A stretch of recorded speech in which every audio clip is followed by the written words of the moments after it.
Go ahead, sir. You can make whatever presentation you wish at this point. All right, thank you very much. Yes, I will. I'm Chris Kempfer, K-A-E-M, P as in Paul, F as in Frank, E-R.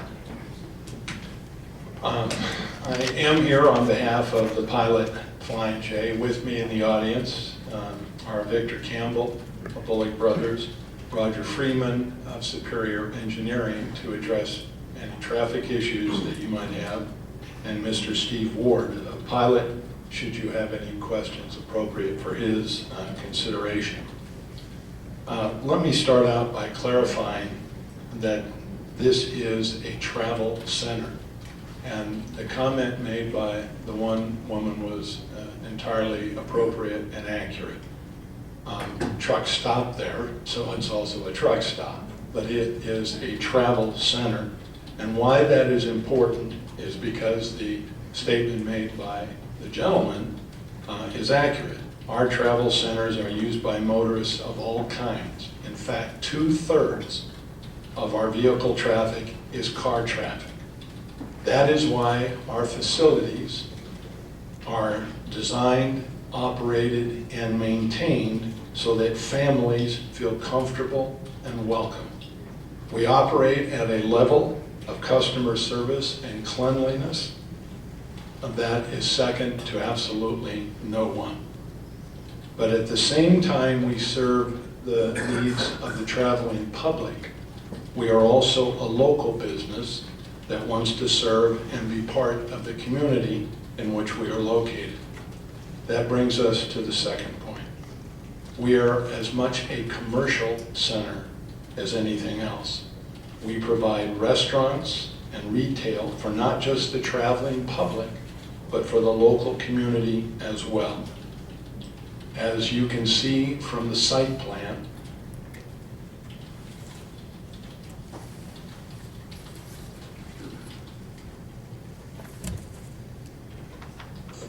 the entire, can we go to the overhead on that? 1 second. Okay.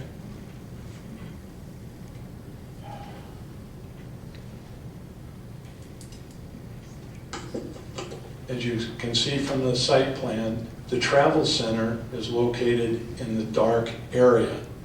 This is an out parcel that we own that we're reserving for a sit-down restaurant. This is a parcel that we're reserving for a sit-down restaurant. These are similarly commercial properties that we're reserving for retail and other commercial uses. All of this is designed to be a part of your community, to provide services and business and employment for people in this community. We are a heavy retail business. We are not just a fuel station. And we are only interested, candidly, in not great truck stop sites, but great retail sites. And that's why this particular site was chosen, because of its potential retail considerations and not just its fueling considerations. That is why we put so much time, effort, and money into the design of these locations. And again, I'd like to refer to. Before you move, I ask Sure. Go ahead. He's going to ask you a question on that particular. Go ahead, Councilor. Yes, sir. Got your I didn't want to interrupt you there, but instead of having you put it back up again, because I did have one of the questions I had. If you look at the truck entrance down there, as you pointed out, you come into the pump, and you want to go back out there because up here you can only go one direction. But even more important than that, that's going to be difficult. It's very, very narrow. And we talked about that being a vehicle. And in fact, I think in conversations I had with you, you mentioned that once before. It seems to me that the design, you're going to go in, you're going to go through the pumps.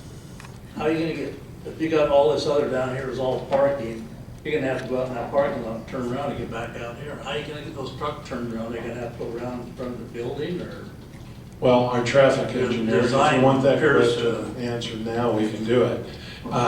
But the whole idea is to utilize this area in here for the stacking. That was one of the things that was so attractive about this site, is that you're not stacking cars either out here in the right-of-way or off-site.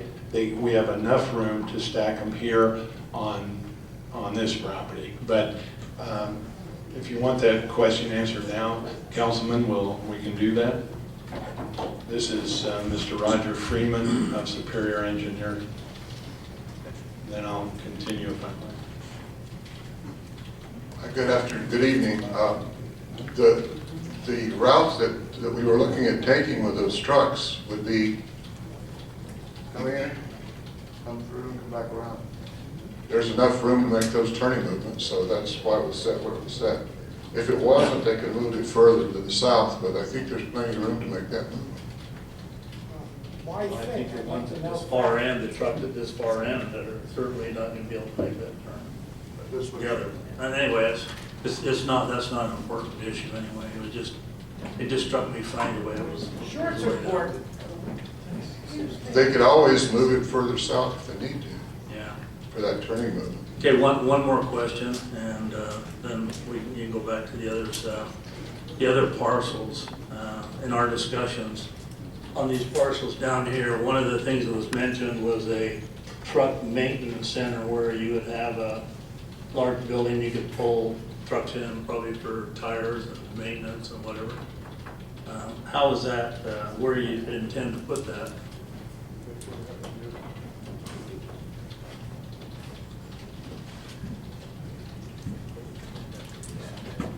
Victor Campbell with Bullock Brothers, there was never any plans to do that. That's just in zoning. And there's people who've talked before with the PUD. We'll have to come back they'll have to come back if they want to do that. There's no plans. That's just in the zoning. Yeah. I was sure that was the case. The only thing is that the possibility is there to do that. And I would wonder what the kind of image that would make for the backside, because this building's going to be beautiful from the front, but it's not the only way you're going to see it. All right. Well, that leads to what I was showing you. This is the front of the building. So it's designed, to have some real architectural features. And the back of the building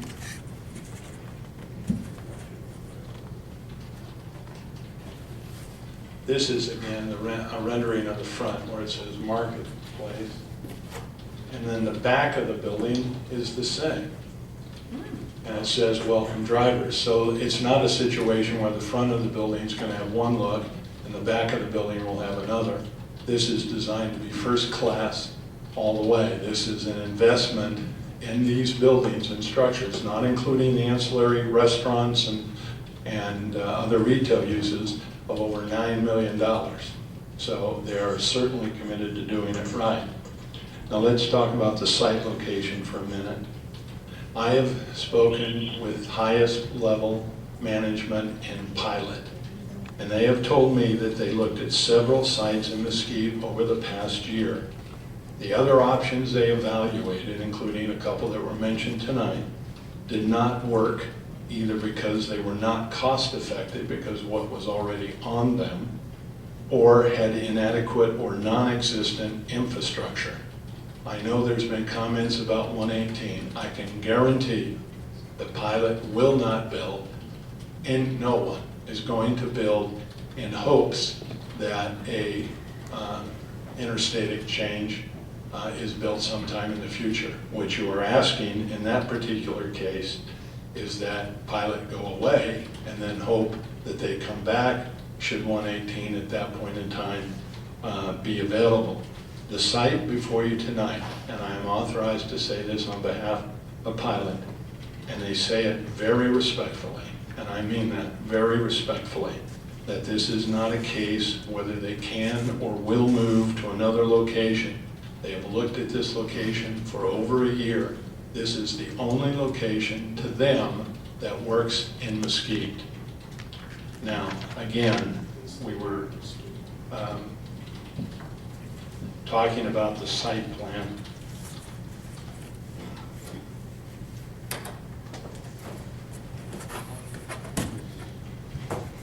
And a couple of things in working with Mr. Sechrist, and I want to thank him, he's absolutely first rate.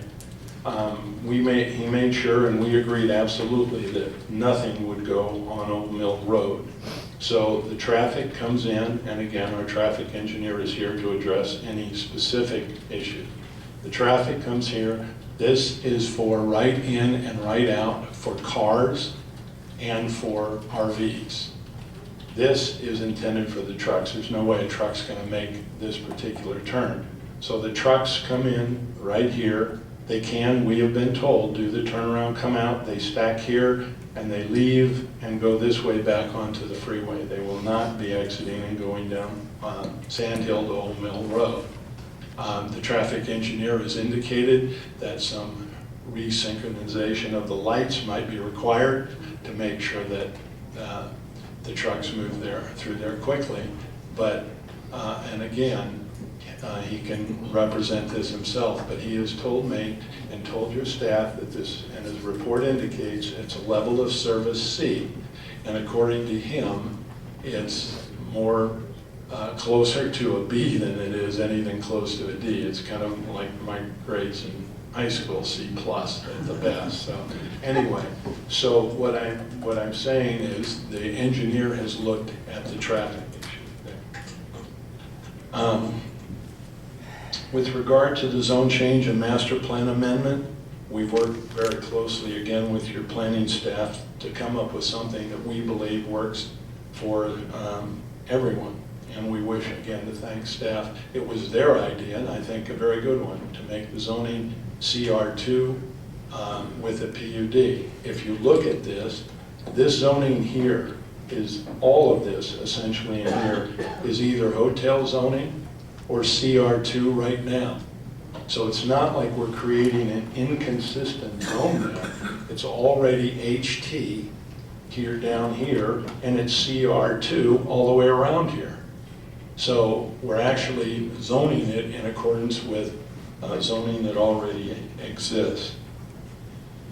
And again, with the PUD, you'll be able to see every use that goes on there and decide as a council in conjunction with the community what would make most sense.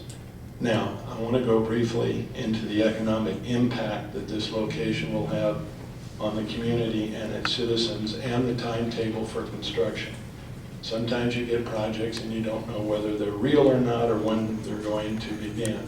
Should this application be approved, and there's a second element to it that we know is the architectural and site plan review that's in the first part of January, we would like demolition to begin 30 days after that approval. We've already spoken with a couple of Mesquite contractors. I've been told I've not done that, but the idea is to let that demolition work be done by a Mesquite company, provided obviously they're competitive, and we have no doubt that they would be. Once the demolition is done, construction of this, again, nearly $10 million facility will begin as soon as the demolition is completed. Once again, we are going to contract with local companies, preferably, and the only way we would not is if for some reason the local company was not competitive. We're talking about 75 construction jobs. That's a minimum guess over 150 days. Once the project is up and running, we intend to hire all employees from Mesquite. Full-time employees get full benefits. Part-time employees get what is referred to as limited benefits. We're now looking at 50 full-time equivalent positions, and that number does not include the ancillary restaurants, commercial, and retail that we hope and trust will soon follow this. The salary range I mentioned, and for the record will state, starts at $65,000 and goes down to above minimum wage. money, as was pointed out, that'll work its way back into the Mesquite economy. Now, as to the broader economic impact, the estimate we've been provided by Pilot is that nearly $6.3 million in total tax revenue will be generated each year as a result of that sales tax, fuel tax, and property tax. And of that, the state and the county, as you know, gets the lion's share of all of that. And how much, if any, sales and property tax is shared with the city of Mesquite is not known. But the property tax revenue by itself is estimated at $250,000 a year. Now, one final comment. It's been suggested that this property should remain and should be utilized as a hotel resort. And again, I appreciate those comments, but the fact is, and I do land use in Las Vegas and Mesquite and Boulder City and Henderson, wherever, I can tell you right now, there is no plans in Las Vegas for any new hotel development for 7 to 10 years at the absolute earliest, and most are thinking it's longer than that. Now, you know Mesquite better than I do, or would ever hope to know it, but it's my understanding that for that to be developed as a hotel property for which it's presently zoned has probably the same, if not a longer, time frame than I've just mentioned in the city of Las Vegas. This property is not in a position where it could be used right now. In all likelihood, it would probably have to be torn down and rebuilt because of the configurations of it. Now, and one thing, it was mentioned also, it has been there for 12 years. It was built in 1998 and it closed down in 2000. Now, if that were a viable location for a hotel, how in the world was it not utilized as a hotel when Southern Nevada went through the largest, most incredible economic boom it ever had, where hotels were being built seemingly every year, and this one was closed and could not be successful at that location? Respectfully, and again, I know you mean, I mean it when I say it very respectfully. It seems that it's time to use that land in a way that benefits and not burdens the city. So thank you very much for your consideration. If you do have questions as to traffic issues, again, we have our traffic engineer here. If you have questions as to pilot operations, we have the pilot representative here to answer any questions you might have. Thank you very much. Thank you, sir. Councilman Lippman, I see that your light is on. Go ahead. Mr. Kemper, I have a question. I have lots of questions, but this question pertains to a comment you made about the parcel near the front when you said we own it. Are you referring to Black Gaming, Mesquite Gaming? Who owns that piece of property? Or are you referring already to Flying J? What, this parcel here? No, down one, right there. This one? All of this property, Pilot's buying it subject to the zoning, obviously. So it's still owned by Mesquite. Okay, so you're also representing Mesquite Gaming in this? Well, I've represented That's Randy Black for 20 years, but I'm representing Pilot because Pilot is the one that contacted me to represent this item.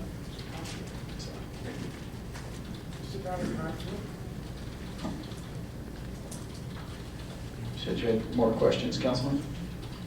Oh, I have all kinds of questions. Any questions of others? No, well, yeah, I think you could answer the question probably. In front of me, I have an article from Clean Air Task Force, and it deals with diesel soot from trucks. And I checked it out to see, and it says, where do you live? And this is for Clark County.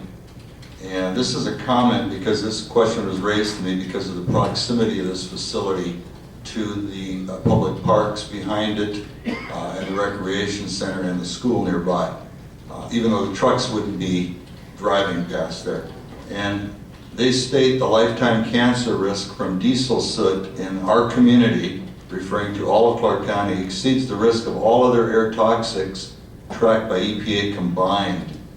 With that proximity to public parks, how is that going to be handled when these trucks are idling? First of all, I have no idea about the study that you just stated. Maybe somebody from the industry does, but I get what they're saying is what the exhaust from the diesel fuel is. Correct, and this comes from the Clean Air Task Force of the state of, well, it's across the country, but this one pertains strictly to Clark County, Nevada, of which I we're don't know. obviously part of.